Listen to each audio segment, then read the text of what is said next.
All right, thank you, Jay. Next up is the charming individual who's been running the photo booths all night. Maggie Wagner is a playwright, storyteller, variety performer, and theater reviewer. You can catch them spinning yarns for Loose Chicks and Gumbo Fiction Salon, and catch their furry orange alter ego Nitty Gritty at Chicago's burlesque venues. Their Vegetable Diaries installments have been a huge hit at many local reading series.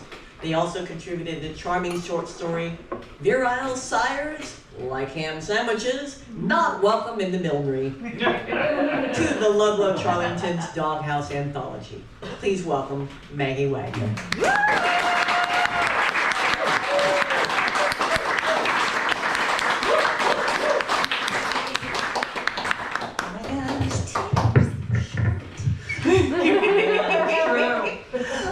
I remember, I had no idea what Gumbo Fiction was. I had been to a Bad Grammar hosted by Brendan Detzner, who's probably still back there somewhere. And a whole group of people were like, "You've never been to Gumbo Fiction? You gotta go to Gumbo Fiction. We're all gonna be there. You should go with us." And yeah, that was it for me. I started coming pretty regularly, and I'd never read before any of these venues. Bad Grammar, Gumbo Fiction, never read a thing in my life, was completely full of stage fright, and I think that's the reason too why I kept building it, kept getting stronger on stages, and now I'm a complete and total ham. So thank you so much. I didn't know I was your student.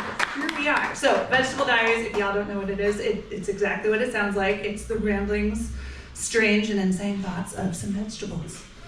Just picture VeggieTales, but really, really dark.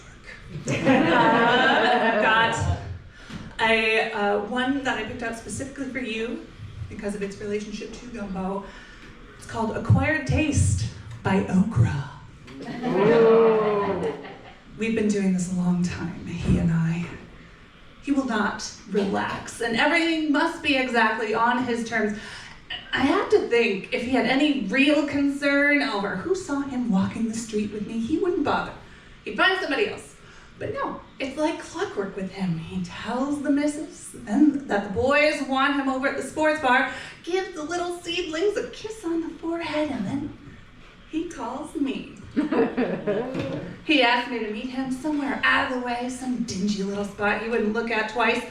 Always in the same dark jacket, always same obscure shade leaves. I don't bother to hide because I'm not doing anything wrong. I'm here to enjoy myself. And he can ask me as much as he wants to tone it down or lower my voice, but I don't mind people looking. I don't care who sees. I'm a well-built pod of okra with a tall, handsome bunch of Swiss chard on my arm, buying her drinks, holding court until they close the bars at 2 a.m. Why shouldn't I be happy? He's always looking over his shoulder. He's not really with me until we get behind a locked door and closed blinds. Then he's a fountain of sweetness. He loves me, he says. I am so crisp and so cold, he says.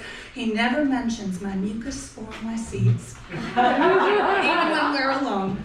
Those things tend to startle other vegetables. Everybody knows that okra have a strange consistency, but no one wants to say it out loud. My Swiss chard, he means well. But he's waiting for me to give him permission to mention my innards. Most vegetables assume okra must be so embarrassed to be so slimy. It must pain us disgusting creatures to get through our days. What a lucky thing to enjoy the company of Swiss chard in the first place, huh? I don't like to imagine him thinking these thoughts, but you wouldn't hide your shame in the back of a dive bar that meant nothing to you either. I'm all seeds, and I'm all mucus, and that will never be different. And if you don't enjoy it a little, well, it's sort of sweet. But he had no idea how to talk to an okra when I first met him. He was polite in that frightened way, that is so careful not to mention a thing about my strange pentagonal ridges or my jaunty little green cap, for fear that those things would come off as offensive. He just needed my permission to assure him he wasn't being insensitive. I just told him that sort of thing could put undue pressure on an okra. And he loosened up. But he still looks at me most times when he needs that permission again. I am not nearly so careful. Mostly, it doesn't matter to me how precious he'd like for things to be. It's fascinating and infuriating watching him live his days with the bulk of his expensive palm and comfort, cheered on by his wife and his seedlings inside his successful little life. You can have everything, but be so at odds with yourself that you don't belong in that nice world you created anymore. He's afraid of being stranded away from all of his usual comforts, and I know I've been stranded myself. When something good is stripped away from you, you're so busy feeling wounded, you don't notice that new thick hide forming around you. I joked with him once that we should just forget everything. I know a place.